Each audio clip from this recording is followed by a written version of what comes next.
Assalamualaikum warahmatullahi wabarakatuh.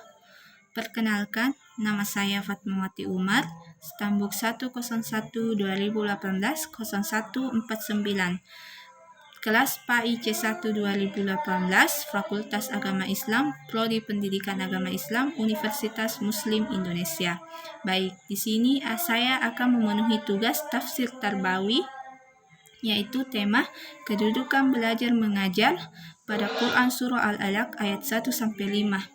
Sebelum saya menjelaskan kedudukan belajar mengajar pada Quran Surah Al-Alaq, saya akan menjelaskan sebab turunnya Quran Surah Al-Alaq ayat 1-5.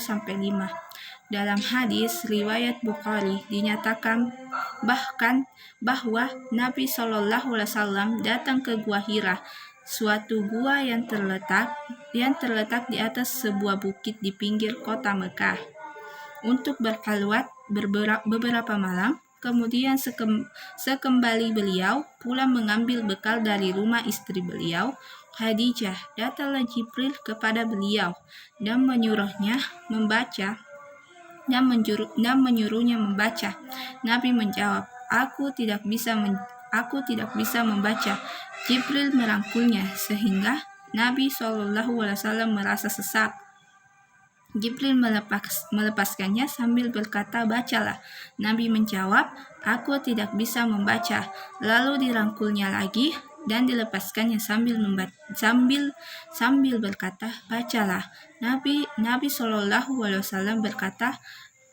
SAW berkata, Aku tidak bisa membaca, dan Nabi SAW merasa payah, maka Jibril membacakannya ayat 1-5, yang artinya, bacalah dengan menyebut nama Tuhanmu yang menciptakan. Dia telah menciptakan manusia dari sesuatu yang melekat. Bacalah, dan Tuhanmu lah yang paling pemurah, yang mengajar manusia dengan perantara kalam. Dia mengajarkan manusia apa yang tidak diketahuinya.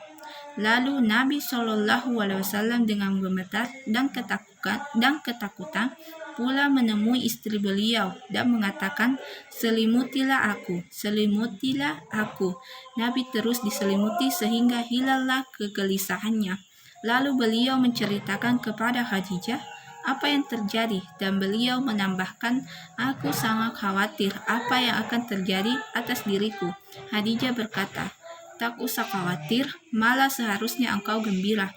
Demi Allah, sekali-kali Tuhan tidak akan menyusahkanmu engkau menghubungkan silaturahmi, berbicara benar, membantu orang yang tidak mampu, menghormati tamu, meringankan kesulitan penderita. Kemudian Khadijah membawa Nabi SAW menemui Waraqah bin Naufal, anak paman Khadijah. Waraqah bin Naufal adalah seorang yang beragama Nasrani. Ia banyak menulis buku berbahasa Arab dan bahasa Ibrani yang berasal dari Injil. Ia adalah seorang tua lagi buta. Khadijah berkata, Wahai anak pamanku, dengarlah cerita dari anak saudaramu ini. Lalu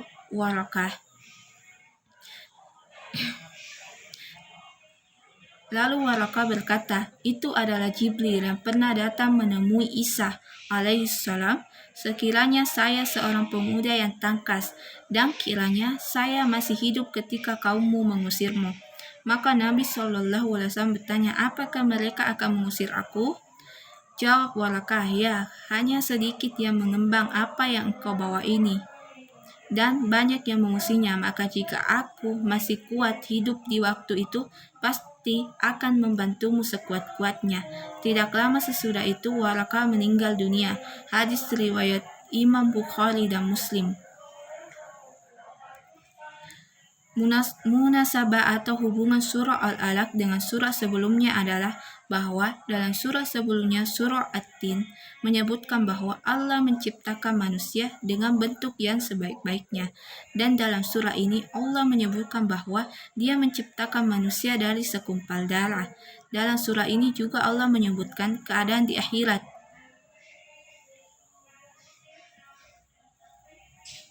Pokok-pokok kandungan ayat khususnya tentang pendidikan dalam. Yang pertama, menjelaskan kekuasaan Allah dalam menciptakan, mengingatkan awal pencipta manusia dari segumpal darah yang beku, basah, dan tidak kering.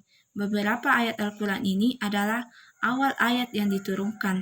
Yang kedua yaitu Allah Subhanahu wa Ta'ala memerintahkan kepada Rasulnya Shallallahu Alaihi Wasallam untuk membaca Al-Quran dengan nama Tuhannya yang menciptakan, mengajarkan kepada manusia apa yang tidak diketahuinya.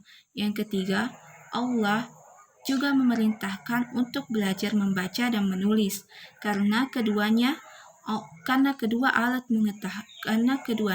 alat mengetahui ilmu-ilmu agama kepada manusia. Membaca dan menulis juga merupakan dasar kemajuan ilmu pengetahuan, peradaban, dan kebudayaan.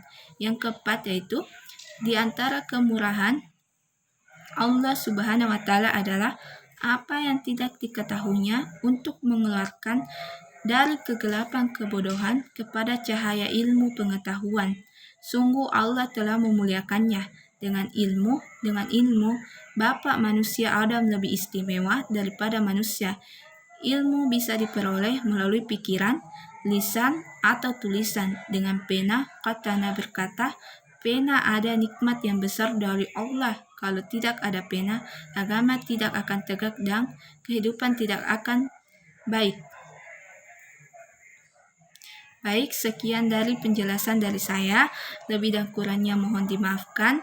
Wassalamualaikum warahmatullahi wabarakatuh.